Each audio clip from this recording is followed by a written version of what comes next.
भाइयों बहनों, चुनाव हमने बहुत देखे हैं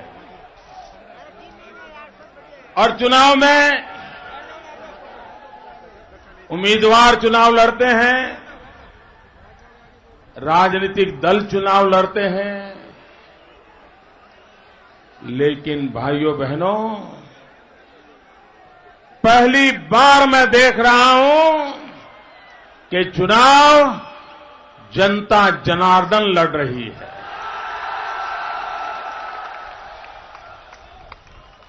ऐसा लग रहा है कि जनता ने फैसला कर लिया है। और जो मैं हवा का रुख देख रहा हूं, ये हवा का रुख सिर्फ राजस्थान तक नहीं, पूरे हिंदुस्तान में फैला हुआ है। और भाइयों बहनों, 8 दिसंबर को राजस्थान भी जीतेंगे और हिंदुस्तान भी जीतेंगे।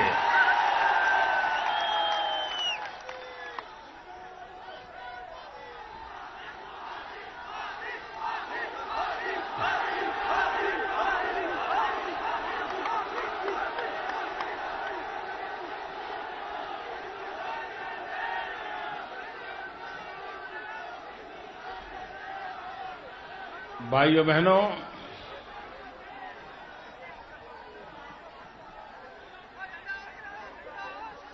मैडम सोनिया जी झंडो हटा दो, झंडो हटा दो।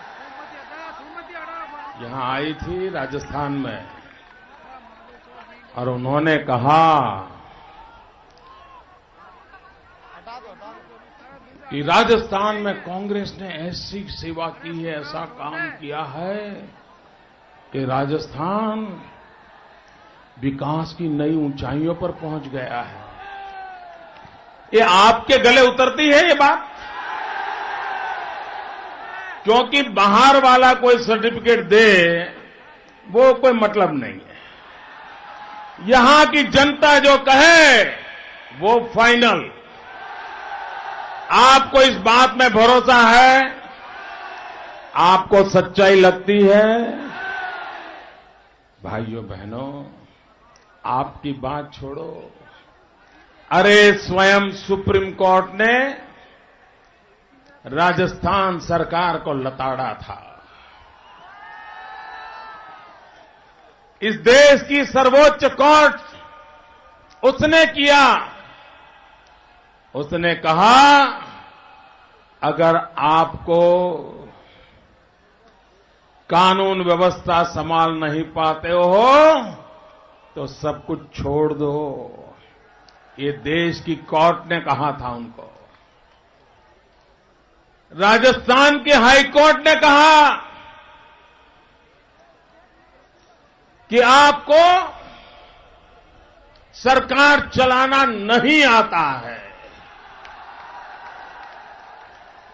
इतना ही नहीं, यहां पर उनके गवर्नर साहब बैठे हैं। गवर्नर मैडम उन्हीं की पार्टी से आए हैं। गवर्नर मैडम ने कह दिया, ना आप रोड ठीक कर सकते हो, ना आदिवासियों का भला कर सकते हो। अगर आपको काम करना नहीं आता है तो काम मुझे सौंप दो, मैं करके दिखाऊंगी। सुप्रीम कोर्ट सरकार पे शक करे, हाई कोर्ट सरकार को लताड़े, आपके खुद के गवर्नर आपकी सरकार के प्रति नाराजगी व्यक्त करे और फिर भी मैडम कहती है यहां कुछ अच्छा हो रहा है। अच्छा मैडम, आप सुप्रीम कोर्ट को मानो या न मानो, हाई कोर्ट को मानो या न मानो, गवर्नर को मानो या न मानो, कम से कम शहजादे को तो मानो।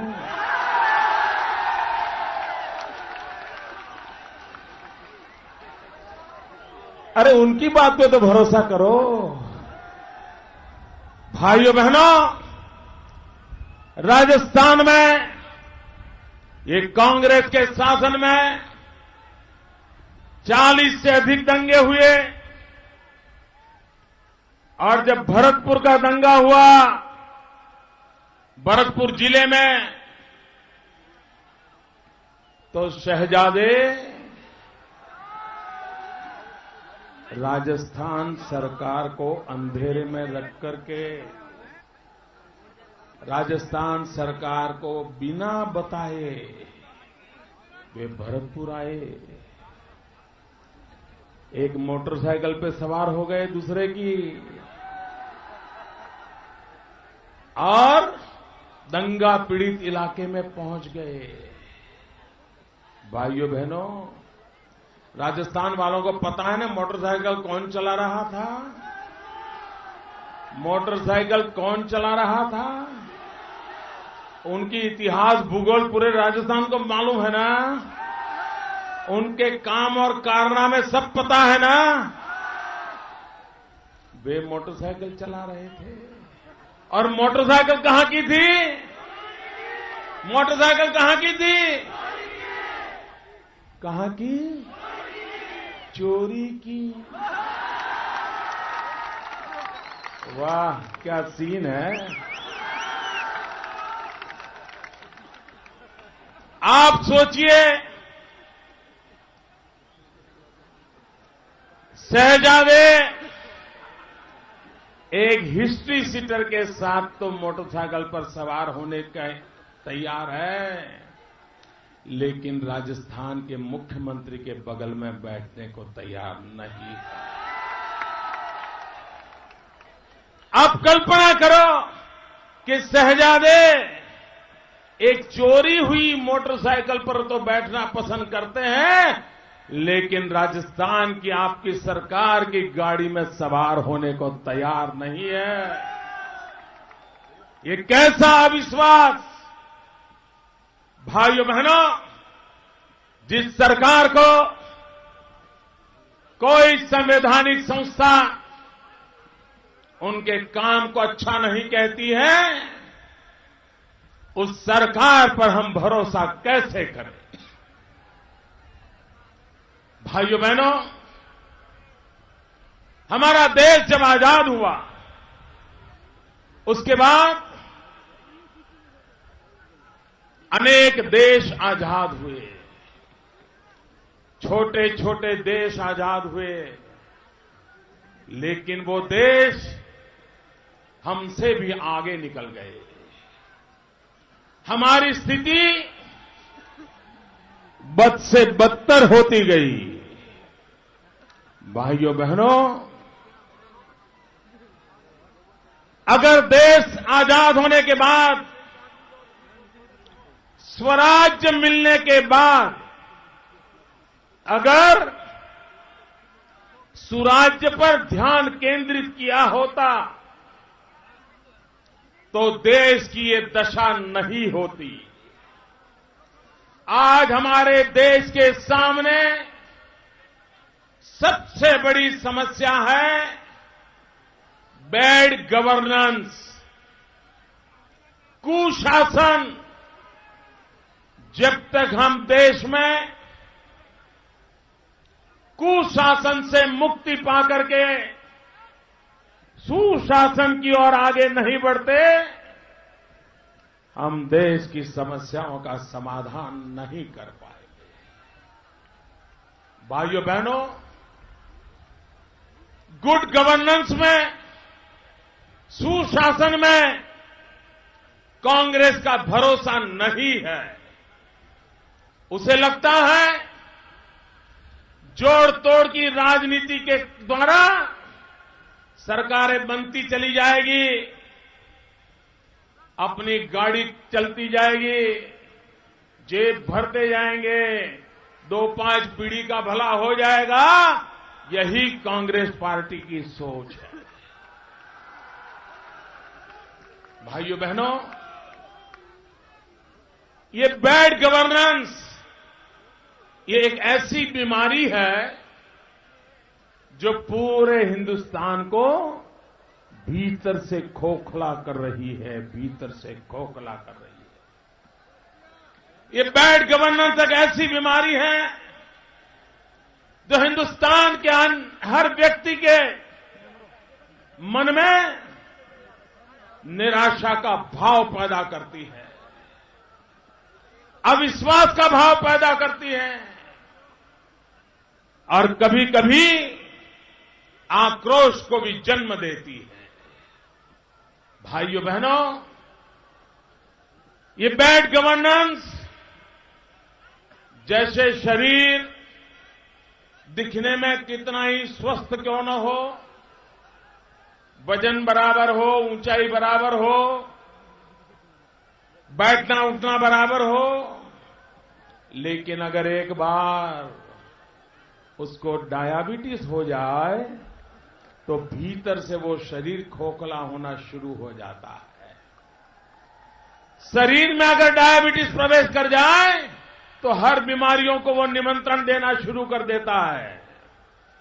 भाइयों बहनों, ये बैड गवर्नेंस वो हिंदुस्तान के जहन में डायबिटीज की तरह है जो भारत को अंदर से खोखला कर रहा है।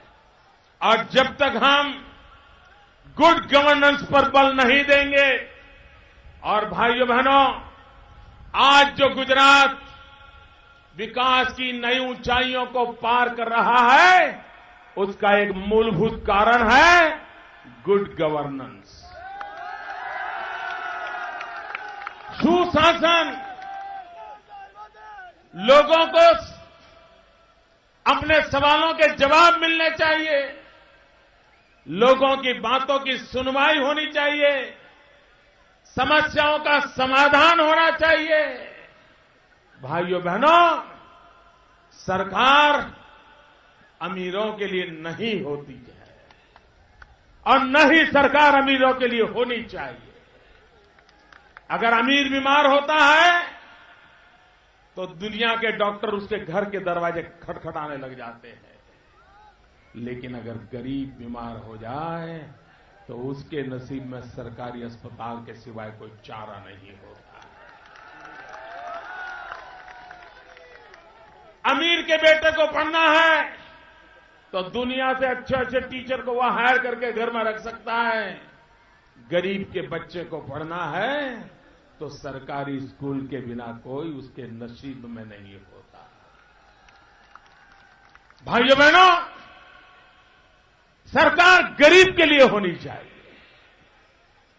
अगर इनके दिलो दिमाग में गरीब के प्रति थोड़ा सा भी लगाव होता तो राजस्थान की सरकारी स्कूलों में 1 लाख से ज्यादा टीचर की जगह खाली नहीं होती। भाइयों बहनों, मुझे बताइए, क्या राजस्थान के नौजवान टीचर बनने भी योग्य नहीं है क्या? क्या आप टीचर बन सकते कि नहीं बन सकते? बच्चों को पढ़ा सकते कि नहीं पढ़ा सकते? ये राजस्थान की सरकार को आप पर भरोसा नहीं है। 1 लाख से अधिक टीचर की जहां जगह खाली हो, जहां बच्चों के लिए शिक्षा की चिंता न हो, वो आने वाले कल के राजस्थान की चिंता कैसे कर सकते हैं? भाइयों बहनों, भ्रष्टाचार किस हद तक आगे बढ़ा है, बैड गवर्नेंस के नमूने देखिए। भ्रष्टाचार के लिए वो खुला मैदान छोड़ देता है। हमारे देश के किसानों ने, राजस्थान हो, हरियाणा हो, पंजाब हो, उत्तर प्रदेश हो, ये हमारे किसानों ने मेहनत करके गेहूं का उत्पादन किया, पसीना बहाया, दिन रात खेतों में जुटे रहे, गेहूं पैदा करके अन्न के भंडार भर दिए। लेकिन ये बैड गवर्नेंस देखिए सरकार का, किसान तो गेहूं पैदा करता है, इनके पास गेहूं रखने की जगह नहीं है, जगह नहीं है। खुले में रख देते हैं, रेलवे प्लेटफॉर्म पर रख देते हैं, भीगते हैं, सड़ते हैं। जब भारत की सुप्रीम कोर्ट के अंदर एक पीआईएल हुआ, सुप्रीम कोर्ट ने हिंदुस्तान सरकार को कहा ये गेहूं गरीबों को बांट दो। भाइयों बहनों, ये काम करने जैसा था कि नहीं? ये सुप्रीम कोर्ट की बात माननी चाहिए थी। माना? नहीं माना। क्या किया मालूम है? उन्होंने गेहूं को सड़ने दिया, बिकने दिया और बाद में लाखों टन गेहूं शराब बनाने वालों को 80 पैसों में बेच दिए इन्होंने। भाइयों बहनों, ये मेरे किसान के साथ अपमानजनक व्यवहार है कि नहीं? किसान गेहूं पैदा करता है गरीब का पेट भरने के लिए, और ये बैड गवर्नेंस वाली सरकारें, ये कांग्रेस पार्टी शराब की बोतल भरने के लिए उस गेहूं का उपयोग करती है। आप मुझे बताइए, गेहूं से गरीब का पेट भरना चाहिए कि शराब की बोतल भरनी चाहिए? आप मुझे बताइए। जिन लोगों को गरीब के पेट से ज्यादा शराब की बोतल महत्वपूर्ण है, वो गरीब का भला कर सकते हैं? कभी नहीं कर सकते। भाइयों बहनों, इनके बैड गवर्नेंस कहो, इनका करप्शन कहो, गुजरात और राजस्थान दोनों की सरहदें सटी हुई है, और गुजरात और राजस्थान के बीच में 4 चेक पोस्ट है। बड़ा इंटरेस्टिंग बात बताता हूं भैया। 4 चेक पोस्ट है। जो व्हीकल उस रास्ते से जाता है उसको चेक पोस्ट से जाना होता है। इधर गुजरात का चेक पोस्ट है, 1 किलोमीटर दूर राजस्थान का चेक पोस्ट है। जो व्हीकल गुजरात के चेक पोस्ट पर आता है, वही व्हीकल राजस्थान के चेक पोस्ट पर आता है। जितना टोकन पैसा वो गुजरात के चेक पोस्ट को देता है, उतना ही वो राजस्थान को देता है। एक ही रास्ते पर इधर उनका चेक पोस्ट है, इधर हमारा चेक पोस्ट है। भाइयों बहनों, इनका कमाल देखिए। आपको पता चलेगा ये कैसे सरकार चलाते हैं। इन 4 चेक पोस्ट पर समान दर होने के बावजूद भी, समान व्हीकल आते हैं उसके बावजूद भी, राजस्थान के चेक पोस्ट की इनकम है 532 करोड़ रुपया, और उसी चेक पोस्ट पर गुजरात की इनकम है 1300 करोड़ रुपया। बताओ भाई, क्या कारण? ये कहां गए पैसे? ये पैसे कहां गए? ये ऐसी सरकार कैसी चला रहे हो? भाइयों बहनों,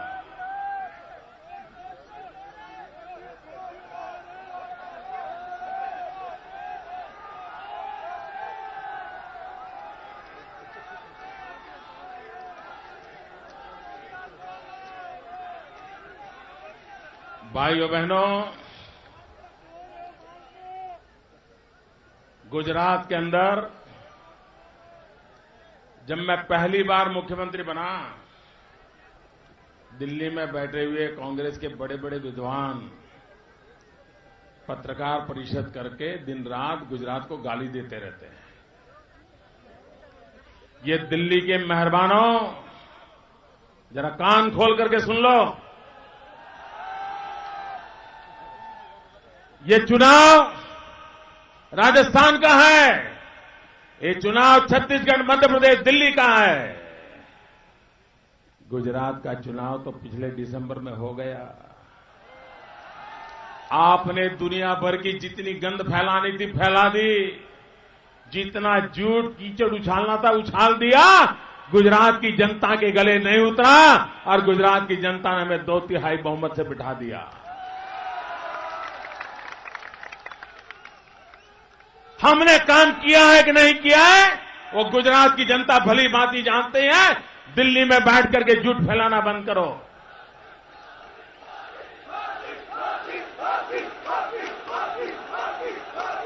भाइयों बहनों, जब मैं गुजरात में पहली बार मुख्यमंत्री बना तो लोग मुझे मिलने आते थे और लोग मुझे कहते थे कि मोदी जी बाकी सब तो ठीक, आप नए नए मुख्यमंत्री बने हो, कम से कम शाम को भोजन करते समय तो बिजली दो। गुजरात के अंदर 2001-2 में शाम को खाना खाते समय बिजली नहीं मिलते थे। भाइयों बहनों, आज गुजरात के हर घर में 24 घंटे 7 दिन 365 दिन बिजली मिलती है। भाइयों,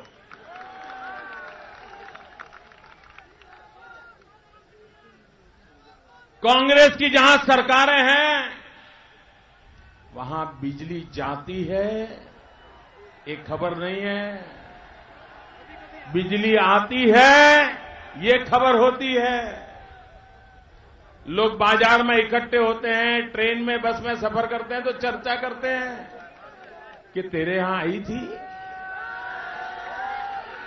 तो वो कहता नहीं यार पिछले हफ्ते तो नहीं आई, तो वो कहता है मेरे यहां मंगल को आई थी। बोले भाइयों बहनों, यहां बिजली आनी ये भी खबर हुआ करती है।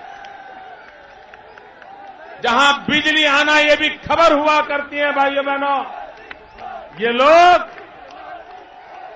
भाइयों बहनों, ये कभी भी ये देश को अंधेरे में रखने वाले लोग, भैया आपका प्यार मेरे सर आंखों पर। दोस्तों, आपका प्यार मेरे सर आंखों पर। भाइयों बहनों, मैं आपको बताना चाहता हूं, भाइयों बहनों, भैया वहां हो गया, आपका प्यार मुझे मंजूर है, मान लिया भाइयों। भाइयों बहनों, वो नौजवान, ये किसी का पोषण मत उतारो नीचे, ये शोभा नहीं देता आपको। कौन हो आप लोग? नीचे उतरो। गलती आप करोगे सर हमारा फट जाता है। ये हमारे मीडिया के मित्र यही मानते हैं कि सब गुनाह हम कर रहे हैं।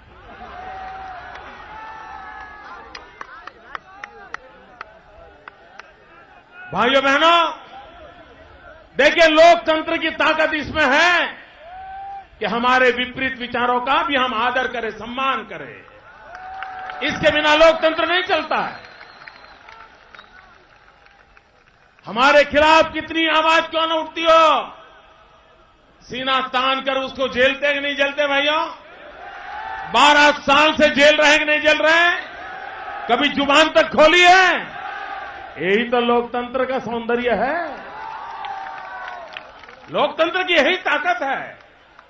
लोकतंत्र में हमारी जितनी ज्यादा आलोचना होगी उतने ही हम ज्यादा तप करके बाहर निकलेंगे दोस्तों।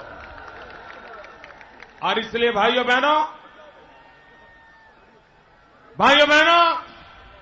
यह देश ये कैसी सरकारें चलाते हैं देखिए।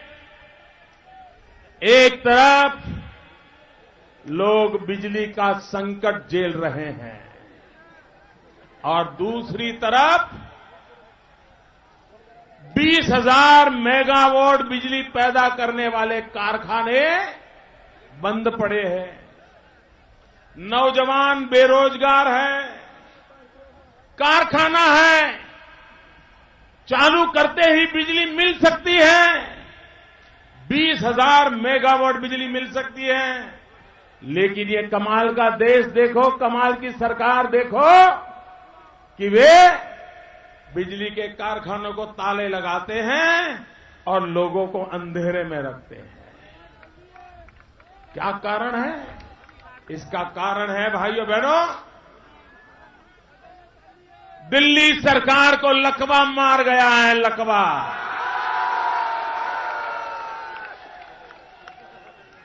पॉलिसी पैरालिसिस है और उसके कारण देश अंधेरे में डूबा है। भाइयों बहनों, आप में से कोई है जिसके घर में कोयला ताले में रखते हो? बहने, कोयला कभी ताले में रखते हो? भाई, कोयला ताले में रखते हो? कोयला तो घर के बाहर होता है ना? होता है कि नहीं होता है? आप मुझे बताइए, कोई गरीब आदमी भी, कोई भिखारी भी घर के आगे से निकलेगा, कोयले को हाथ लगाएगा? कोई कोयले की चोरी करेगा? ये दिल्ली सरकार कोयला खा गई।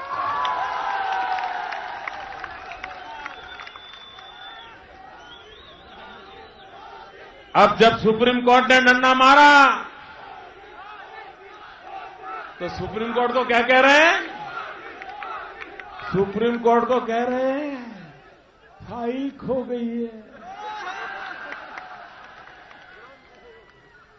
भाइयों बहनों, सिर्फ फाइल नहीं, पूरी दिल्ली की सरकार खो गई है। दिल्ली की सरकार, और उनके लिए तो फाइल खो गई होगी, हिंदुस्तानियों की तो लाइफ ही खो गई है आपके रहते। भाइयों बहनों, इन लोगों के भरोसे आप देश को नहीं चला सकते। भाइयों बहनों, ये कांग्रेस पार्टी, इसने आपको, कांग्रेस पार्टी ने आपको 100 दिन में महंगाई कम करने का वादा किया था। ऐसे क्या बोल रहे हो यार? 100 दिन में महंगाई कम करने का वादा किया था, महंगाई कम हुई, महंगाई गई, महंगाई बढ़ी, कांग्रेस ने वादा तोड़ा। देखो भाइयों, हमारे देश में एकाध काम अगर नहीं होता है तो कभी भी कोई बुरा नहीं मानता है। वो मानते हैं चलो यार एकाध काम रह गया, लेकिन अगर कोई धोखा करे तो ये देश कभी माफ करता है? धोखेबाज को कोई माफ करता है? धोखाधड़ी को माफ करता है? भाइयों बहनों, आपको ये कहना कि 100 दिन में महंगाई कम करेंगे और ऊपर से महंगाई बढ़ती जाए, बढ़ती जाए, बढ़ती जाए, क्या आप उनको माफ करोगे? इतना ही नहीं भाइयों बहनों, अगर कोई चीज बुरी होती है, जैसे मुझे वहां बुरा लगा, तुरंत मैंने कहा भाई ठीक नहीं है, अच्छा नहीं कर रहे हो।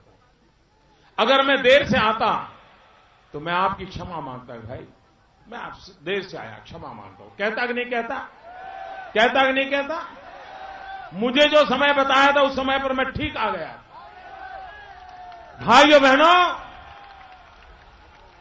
ये कांग्रेस पार्टी देखिए, ये बहुत गंभीर बात है मित्रों, समझने की बात है। एक कांग्रेस पार्टी देखिए दोस्तों,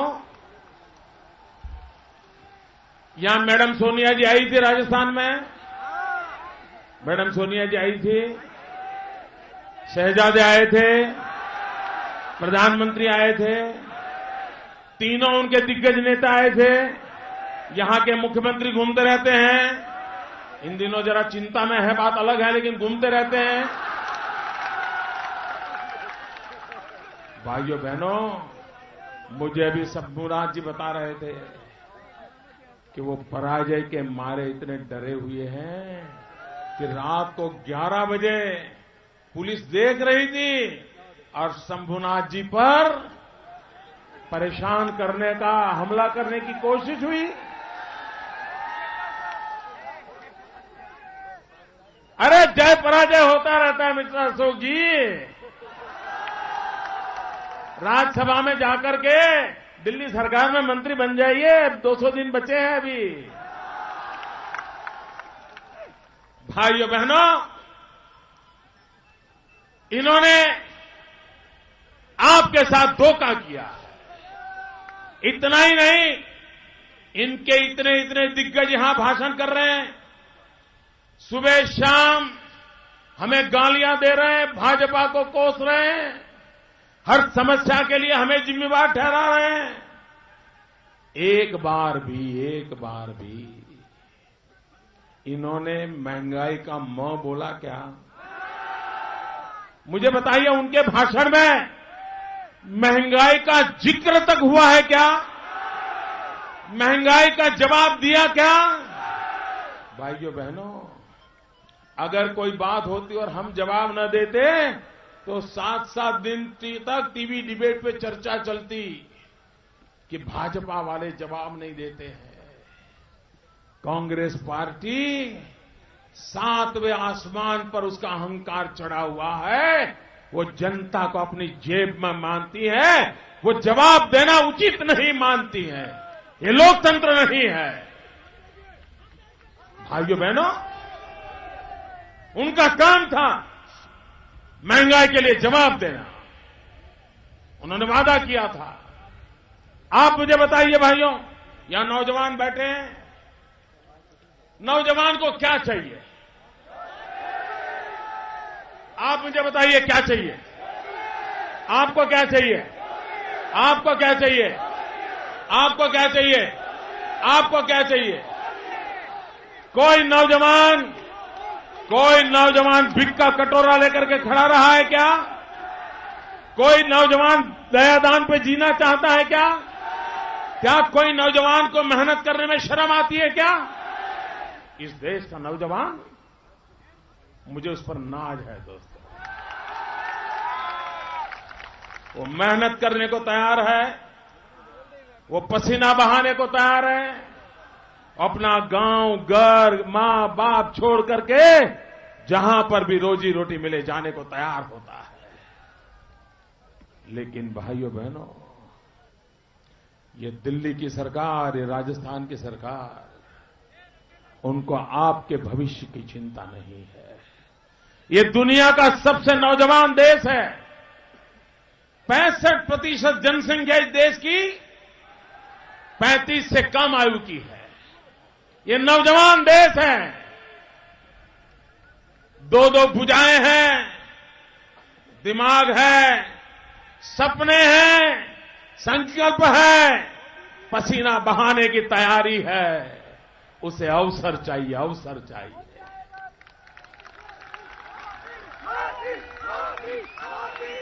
लेकिन भाइयों बहनों, विकास के क्षेत्र में अगर आप ध्यान केंद्रित नहीं करोगे, देश को विकास की नई ऊंचाइयों पर नहीं ले जाओगे, तो हिंदुस्तान का बेरोजगार नौजवान कहां जाएगा? किसके भरोसे जिंदगी काटेगा? लेकिन कांग्रेस की सरकार को एक रत्ती भर भाइयों, इनको इसकी चिंता नहीं है। भाइयों बहनों, अब ये दिल्ली की सरकार, माताएं बहनें, आपका मंगलसूत्र छीनने के लिए तैयार बैठी है। ये गरीबी के लिए, महंगाई के लिए ये दिल्ली के नेता कैसी भाषा बोलते हैं। हमारे देश के वित्त मंत्री ने यह कहा कि आर्थिक संकट इसलिए पैदा हुआ है कि लोग सोना खरीदते हैं। बताइए, आपके गले उतरता है भाई? आज देखिए, अभी हमारे देश के वित्त मंत्री ने एक बयान दे दिया। उन्होंने कहा कि रुपये की कीमत के संबंध में मोदी जी सही बात नहीं बता रहे हैं। श्रीमान चिदंबरम जी, हम तो आपके जितने विद्वान नहीं हैं। हम तो चाय बेचते बेचते यहां आए हैं।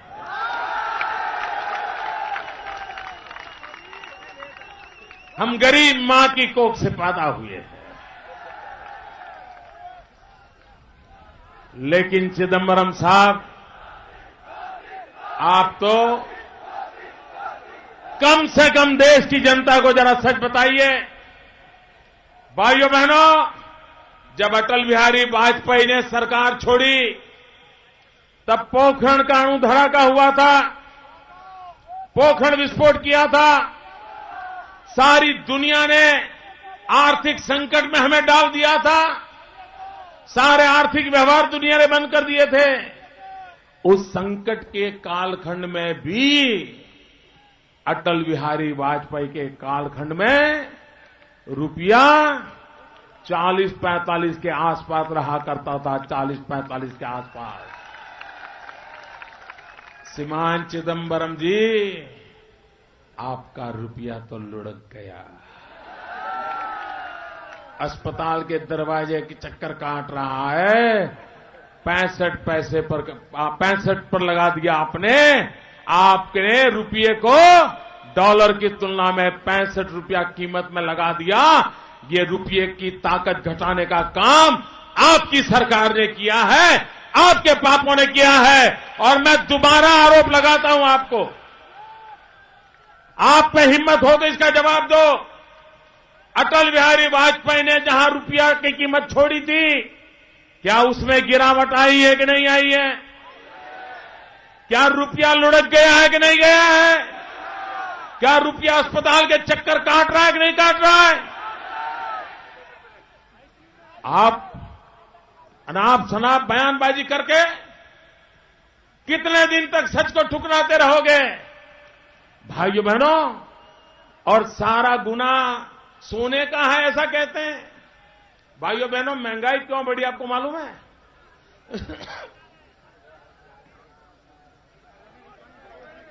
महंगाई क्यों बढ़ी भाई? भ्रष्टाचार के कारण महंगाई क्यों बढ़ी? महंगाई क्यों बढ़ी? ये दिल्ली में एक विद्वान मंत्री बैठे हैं, बड़े विद्वान है, बहुत विद्वान। यानी ऐसा विद्वान तो शायद हिंदुस्तान में कभी पैदा ही नहीं हुआ, और आगे भी संभावना नजर नहीं आती है। ऐसे बड़े विद्वान है, बड़े विद्वान है, बड़े गजब के विद्वान है। उन्होंने क्या कहा मालूम है? उन्होंने कहा कि गरीब पहले सूखी रोटी खाता था, लेकिन अब गरीब 2-2 सब्जी खाता है, इसलिए महंगाई बढ़ गई। भाइयों बहनों, जिस देश की सरकार में ऐसे मंत्री बैठे हो जो ये कहें कि गरीब अपना पेट भर रहा है इसलिए महंगाई बढ़ रही है, ऐसी सरकार को 1 मिनट चलने नहीं देना चाहिए। 1 मिनट चलने नहीं देना।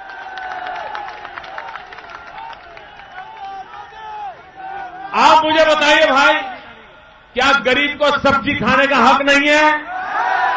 क्या गरीब सब्जी खाए तो गुनाह करता है? क्या गरीब ने सब्जी खाई इसलिए महंगाई बढ़ी? ये क्या बोल रहे हैं जी? और ये इतना कहते हैं। हमारे प्रधानमंत्री जी बहुत बड़े अर्थशास्त्री हैं, विद्वान हैं।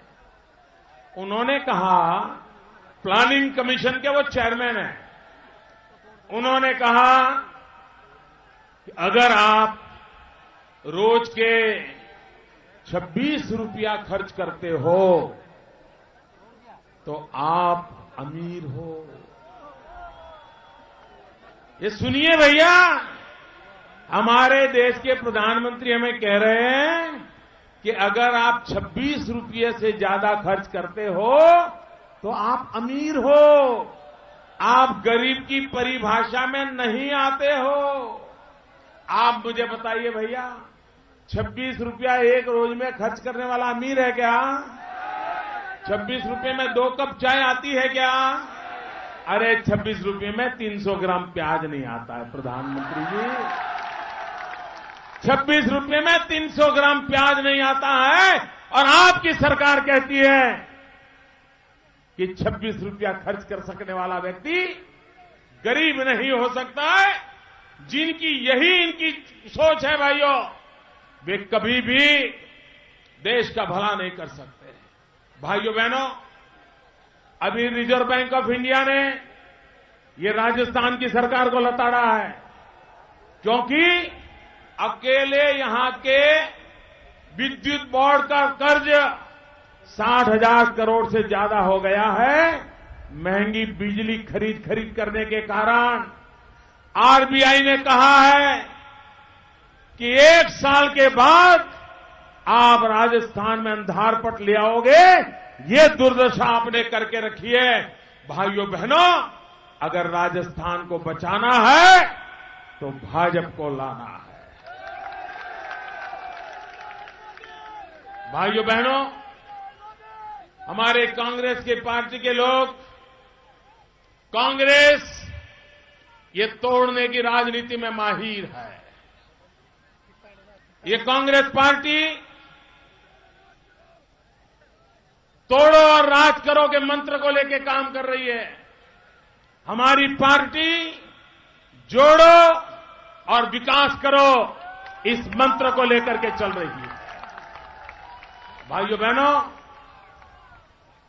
सांप्रदायिक दंगे कराने में कांग्रेस पार्टी पूरे हिंदुस्तान में बदनाम है। वो कांग्रेस पार्टी वोट बैंक की राजनीति करती है, न्यायिक अधिकारों को छीन लेने का काम करती है।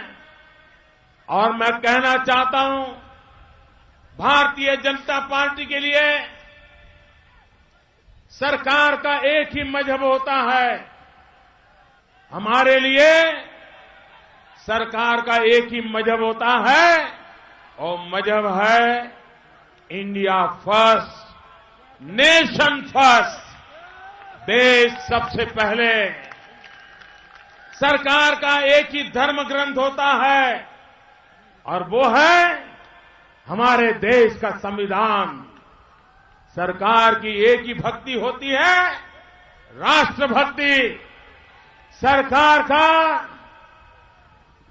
एक ही कार्यशैली होती है, सबका साथ, सबका विकास।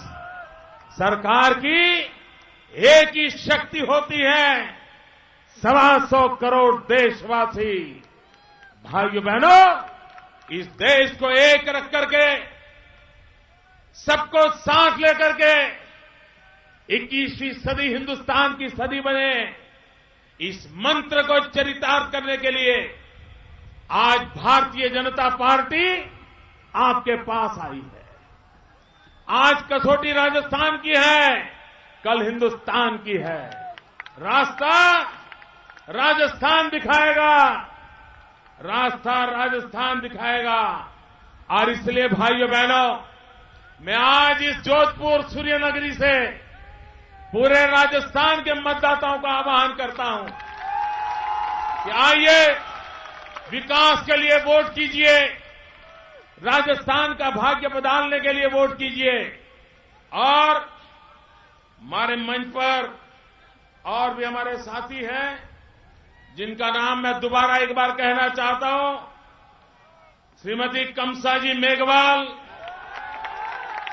श्री अर्जुन जी गर्ग, फिर से एक बार आदरणीय सूर्यकांता जी, श्रीमान कैलाश जी, श्रीमान जोगाराम जी, श्री शंभू सिंह जी, ये हमारे उम्मीदवारों को, इन हमारे सभी उम्मीदवारों को विजयी बना करके राजस्थान विकास की यात्रा पे चल पड़े। मैं आपको निमंत्रण देता हूं।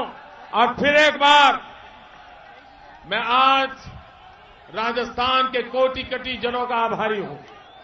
मुझे अद्भुत प्रेम दिया है, मैं कल्पना नहीं कर सकता हूं इतना प्यार राजस्थान ने मुझे दिया है। राजस्थान के नौजवानों, आपके सपना पूरा करने के लिए हम अपने आप को आहूत करने के लिए तैयार हैं। आपकी आकांक्षाएं पूरी हो, उसके लिए भारतीय जनता पार्टी प्रतिबद्ध है। फिर एक बार मेरे साथ बोले, भारत माता की। दोनों मुट्ठी बंद करके पूरी ताकत से बोलिए, भारत माता की, भारत माता की। मैं कहूंगा पहले मतदान, आप बोलिए, फिर जलपान। पहले मतदान, पहले मतदान, पहले मतदान। भारत माता की। वंदे वंदे वंदे वंदे वंदे वंदे वंदे वंदे वंदे वंदे वंदे वंदे वंदे।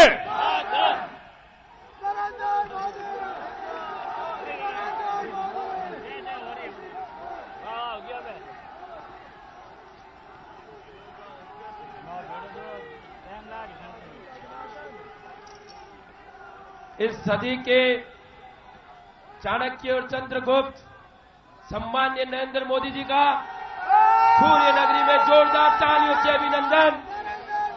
पुनः एक बार जोर से मेरे साथ दोहराएंगे, देखो देखो कौन आया,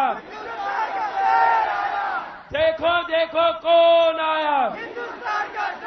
हर हर मोदी, हर हर मोदी, जोर से हर हर मोदी, हर हर मोदी, मोदी लाओ, मोदी लाओ, हर हर मोदी, जोर से हर हर मोदी, घर घर मोदी, हर हर मोदी, हर हर मोदी, हर हर मोदी। दोनों हाथ ऊपर करके नरेंद्र मोदी जी जब तक गुजरात पहुंचे, जब तक इनके कानों में एक आवाज आनी चाहिए, हर हर मोदी, हर हर मोदी, हर हर मोदी, हर हर मोदी, हर हर मोदी। इस जोधपुर की 5 लाख की इस पब्लिक मीटिंग में न भूतों न भविष्यतों में आप लोग पधारे। जोधपुर शहर की ओर से, जोधपुर देहात जिले की ओर से आप सभी का बहुत बहुत धन्यवाद। मैं जगत नारायण जोशी, जिला महामंत्री, आपके चरणों में नमन करता हूं पूरे जिले की ओर से कि ऐसी अद्भुत सभा न तो कभी हमने देखी, न भविष्य में देखने को मिलेगी। अब प्रेस और मीडिया के भाइयों से, पुलिस प्रशासन का बहुत बहुत आभार। सभी से एक ही निवेदन, बड़े आराम से जाएं, बड़े तरीके से जाएं, किसी तरह की भगदड़ नहीं करें। अपना अद्भुत कार्यक्रम रहा है। मोदी जी की विशाल आम सभा